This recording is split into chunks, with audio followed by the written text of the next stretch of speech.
Yan ay ang robot barista. Isang robot, computer-powered, AI-powered siguro, or AI-assisted na machine, robot machine na gumagawa ng kape. Na-encounter namin yan sa NAIA Terminal 2 departure area. And napakaraming taong nakapila kaya hindi na kami pumilat, naki-video na lang.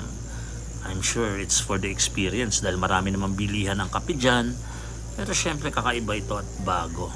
So talk about replacing humans with robots and AI technology. Hindi na question yun, nangyayari na.